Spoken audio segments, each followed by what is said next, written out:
teman-teman yang lagi kerja di kantoran gitu ya, lagi belajar pembukuan, lalu penjualan, apa, telekomunikasi, setiap hari kerja segala macam, Anda tahu bahwa mereka lagi beli tambang? Tahu nggak? Enggak. Yang tahu siapa? Orang-orang pemain pertambangan di sana, atau orang-orang yang memang punya tambang nikel di sana. Wih, itu dibeli sama dia. Dibeli. Wah, gila nih, ini bakal ada ekspansi gede nih. Gue beli deh Harum. Itu dulu ya. Itu Harum pas lagi tahun berapa itu? Itu Harum pas lagi tahun. Itu kan dahsyat kan? Dari tahun 2020 sampai dari tahun 2020 sampai tahun 2022. Itu naik harganya dari 300 perak sampai hampir 3.000 waktu itu. Sampai 3.000. Kita yang kerja di kantor, atau kita yang pensiunan, atau kita yang misalnya ibu rumah tangga, atau kita mahasiswa, atau kita jaga toko, punya usaha segala macam, ya kita kan nggak akan tiba-tiba tahu kalau kita bukan di industrinya. Itulah kenapa saya selalu bilang bahwa analisa fundamental ada kaitan yang cukup erat antara objek yang kita analisa dengan background kita sehari-hari. Bisa ikuti di sini ya. Oke, gimana caranya kita mengerti bisnis properti kalau beli properti aja kagak pernah? Masuk akal nggak? Gimana caranya saya bisa mengerti bisnis BSDE kalau rumah saya di mana? Menteng, misalnya. Di PIK, misalnya. Di Bandung, misalnya. Di Maja, misalnya. Gimana cara tahu? Datang ke BSD aja, jarang, gitu loh. Gimana kita bisa tahu? Dari gambar. Dari gambar orang ngomong, iya BSD bagus, kita manggut-manggut, iya bagus ya, iya beli. Untung nggak kayak gitu? Belum tentu, ya kan? Gimana cara kita bisa tahu bisnis otomotif kalau misalnya kita nggak benar-benar mengerti industrinya seperti apa? Gak tahu teman-teman. Nah, disinilah sebagai trader kita perlu tahu diri. Oke, tahu diri. Saya pun tahu diri gitu ya. Maksudnya saya mengerti limitasi kita, dan kita perlu apa istilahnya? Kita perlu menerima kondisi bahwa dengan berbesar hati bahwa kita kagak banyak tahu. Saya sebagai trader, perorangan, trading pun sampingan, bukan yang utama. Saya harus menyadari bahwa saya tidak banyak tahu. Kayak gitu. Teman-teman silakan bilang Anda sangat tahu sampai dalemannya. Industri, misalnya, industri pertambangan, batu bara. Kalau Anda memang bekerja, berbisnis, ataupun punya tambang. Oke? Kalau kita itu tambang nggak punya, bisnis batu bara kagak, kerja di industri perusahaan batu bara kagak, dan kita bilang bahwa, iya saya tahu banget mengenai batu bara seperti ini, tambang nikel, bla bla segala macam, oil and gas segala macam. Kita hanya ngemeng doang, teman-teman. Hanya ngemeng doang. Nah, jadi hanya sedikit pihak yang mengerjakan tugas rumahnya, dan biasanya pihak-pihak tersebut adalah pihak-pihak yang memiliki dana besar di sana, teman-teman.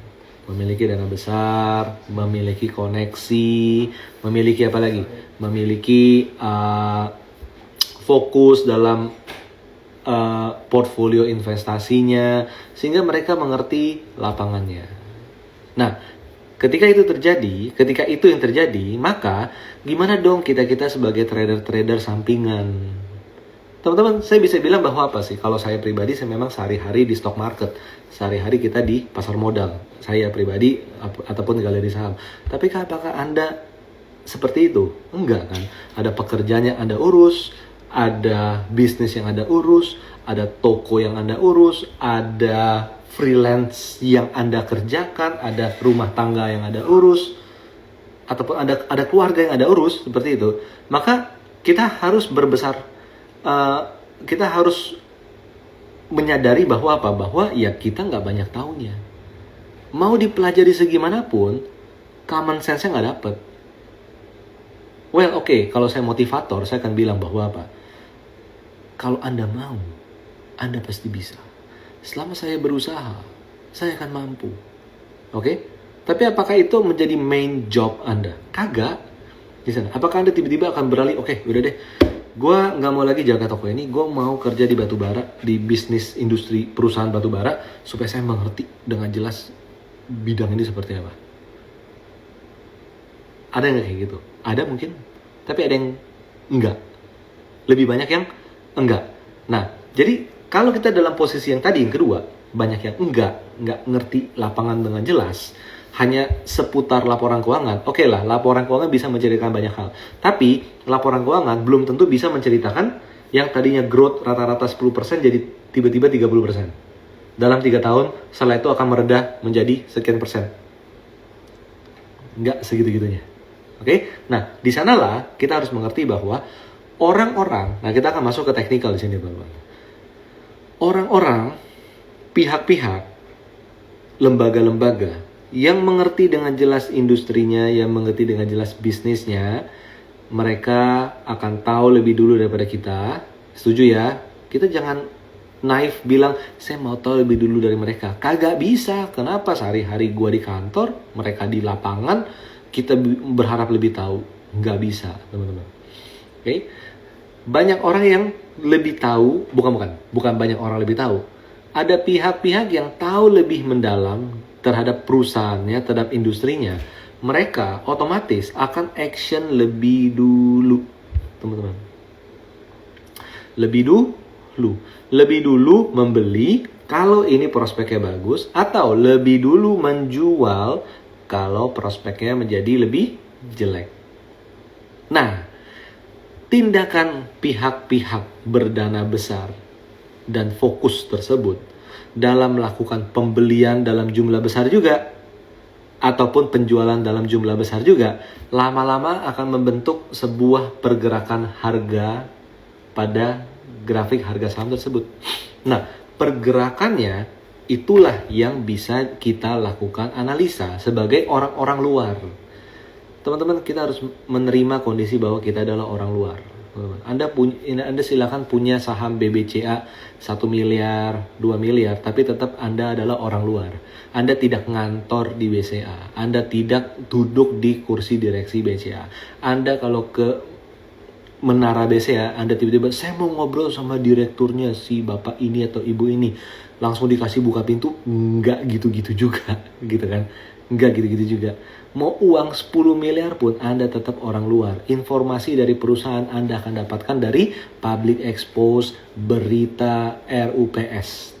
Kurang lebih seperti itu. Selama kita adalah orang luar, maka kita tidak tahu banyak. Beda kalau istri Anda di BCA, suami Anda di BCA. Itu pun lagi posisinya. Posisinya apa? Staff, manager, deputi, di bawah direksi, atau direksi. Kalau di bawah nggak tahu apa-apa juga, taunya adalah target. Waduh, udah akhir tahun gue harus kejar target. Misalnya seperti itu, ya kan? Big picture yang nggak dapet. Nah, tindakan dari dana besar yang mengetahui lebih dulu, yang menganalisa lebih mendalam, yang tahu medannya dengan lebih jelas, itu membuat harga bergerak. Kok bisa membuat harga bergerak? Mereka bandar ya? Kagak. Mereka cuma punya dana besar. Karena dananya besar, harga jadi naik turun. Ini kayak grafik nih. Naik turun dari kanan ke kiri ya. Naik turun. Tiba-tiba boom, naik, koreksi. Naik. Ini tentu kalau di Instagram lihat kebalik ya, kayaknya turun gitu ya. Tapi sebenarnya asli itu naik. Naik, turun, lama-lama naik ke atas. Seperti itu ya. Nah, itu yang terjadi. Nah, kita sebagai outsider, apa yang harus kita lakukan? Kalau kita nggak bisa mengerti dalaman perusahaan, kita nggak bisa bertindak lebih dulu daripada segala orang lain dan secara fundamental, maka jadilah follower. Kalau harga sudah bergerak dalam range konsolidasi, membentuk low yang makin lama makin tinggi. Misalnya seperti itu. Oh, ini ciri-ciri bahwa saham ini sedang dikumpulin. Misalnya gitu ya. Sedang dikumpulin, penjualnya sudah mulai minim, tapi pembeli masih banyak, harganya jadi naik, maka potensi adalah bergerak naik. Anda bisa tambahkan dengan apa? Oh, oke, saya mau validasi opini saya dengan apa? Dengan indikator teknikal. Apa yang mau dipakai? MA, moving average kah? MA 20 kah? 50 kah? 100 kah? 200 kah? Anda mungkin bisa tambahkan dengan apa? Oh, MACD. Teman-teman, apapun indikator yang Anda gunakan, semua itu lagging indikator. Walaupun ada yang leading indicator, tapi mostly semuanya lagging indicator. Tinggal lagging dikit atau lagging banyak. Kenapa? Karena untuk leading indicator adalah si pemberi order beli atau jual dalam jumlah besar di market melalui broker. Kan di sana. Oke, nah dengan demikian, apapun yang Anda gunakan, analisa teknikal itu bisa menjadi cermin aktivitas di pasar yang diyakini atas dasar fundamental. Kayak gitu teman-teman.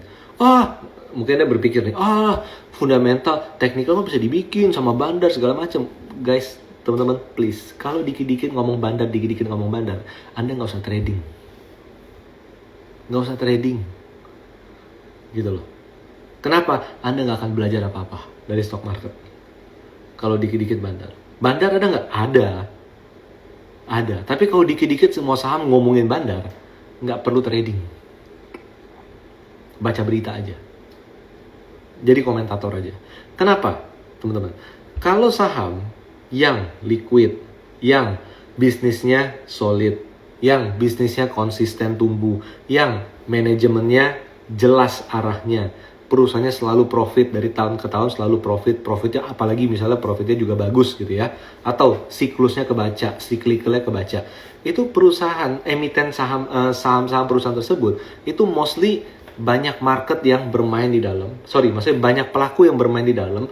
Bandar ada nggak? Ya mungkin ada. Kita bisa ada bandar mengenai orang yang memiliki dana besar. Tapi banyak pihak lain. Contoh institusi lokal, institusi asing. Lokal apa? Dana pensiun, asuransi, reksadana. Asing apa? Reksadana asing, hedge fund, dan lain segala macam. BPJS bisa ikut masuk dan semuanya gitu. Maka yang kita ngomongin bandar gitu, itu cuma small piece of the market di sana. Jadi itu yang paling penting, kita tahu bahwa ini company memang bukan company yang aneh-aneh. Oke? Tapi kalau perusahaannya laba nggak jelas, kadang laba, kadang enggak, kadang setahun ada penjualan, kadang penjualannya nggak jelas, ya kan? Produknya nggak jelas, namanya nggak jelas, pas ke kantornya, ini kantor apa nih? Cuman gubuk doang, cuman rumahan doang, misalnya seperti itu. Ya itulah saham gorengan yang dimainin sama bandar. Kalau kita ngomongin bandar terus, artinya kita kebanyakan main saham gorengan. Udah saham gorengan, main saham gorengan. Gitu ya teman-teman ya. Jadi teman-teman, di technical analysis ini, Anda akan bisa mengerti bahwa kalau kita mempelajari technical analysis dengan benar, maka Anda bisa mendapatkan dua hal. Satu, dalam jangka pendek, Anda bisa menemukan sebuah siklus. Siklus pergerakan harga naik, siklus pergerakan harga turun, naik, turun. Itu jangka pendek. Tapi dalam jangka panjang, ketika jangka pendeknya membentuk sebuah pola atau pattern atau sebuah bentuk pergerakan yang unik, saya bilang unik di sini ya, maka kita bisa lihat bahwa kita bisa lihat bahwa analisa teknikal bisa untuk nantinya memprediksi apakah ini saham bisa bergerak bullish atau ternyata bearish. Kok bisa? Karena dana besar bermain di sana dengan asas fundamental. Kayak gitu. Kalau kita nggak percaya dengan fundamental, fundamental bisa dibikin-bikin, bisa manipulasi laporan keuangan segala macam, nggak usah trading kripto aja. yang nggak pakai laporan-laporan keuangan di sana. Atau misalnya, Anda melihat bahwa ya fundamental sih bagus, tapi teknikalnya bisa ngasal aja segala macam gitu ya. Udah, kalau kayak gitu prinsipnya Anda tinggalkan trading, nggak usah trading.